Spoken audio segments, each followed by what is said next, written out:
Bonjour frères et sœurs et merci de votre fidélité. Commençons par écouter. C'est toi le Dieu qui nous a fait, qui nous a pétris de la terre.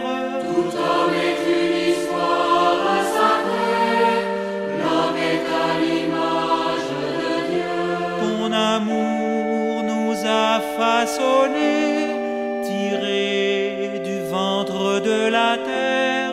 Tout homme est une histoire sacrée, l'homme est à l'image de Dieu.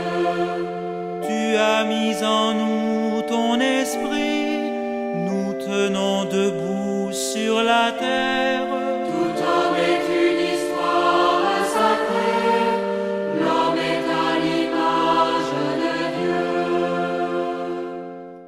Tout homme est une histoire sacrée, l'homme est à l'image de Dieu. Jésus nous invite à regarder au-delà de l'apparence, au-delà des règles observées extérieurement.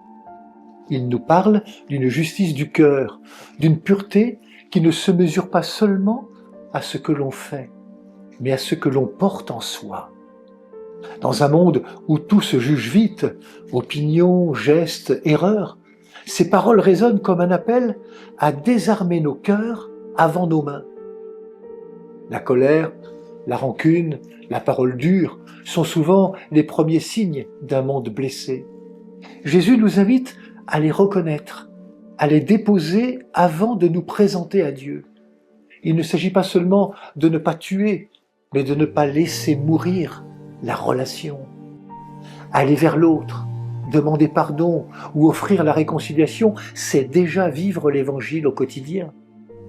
Dans un temps où les divisions se multiplient, politiques, sociales, religieuses, cette page de l'Évangile est un chemin de pacification. Elle nous rappelle que la vraie foi ne se prouve pas par la conformité, mais par la capacité à aimer toujours, à aimer à nouveau. Aujourd'hui, la justice que Dieu attend de nous est humble et miséricordieuse. Elle répare au lieu d'accuser, elle relie au lieu de séparer. C'est sur ce terrain que germe le royaume, discret mais réel, dans chaque geste de paix. N'oublions jamais, tout homme est une histoire sacrée, l'homme est à l'image de Dieu. Bonne marche vers Pâques à toutes et tous, prenez bien soin de vous et des autres.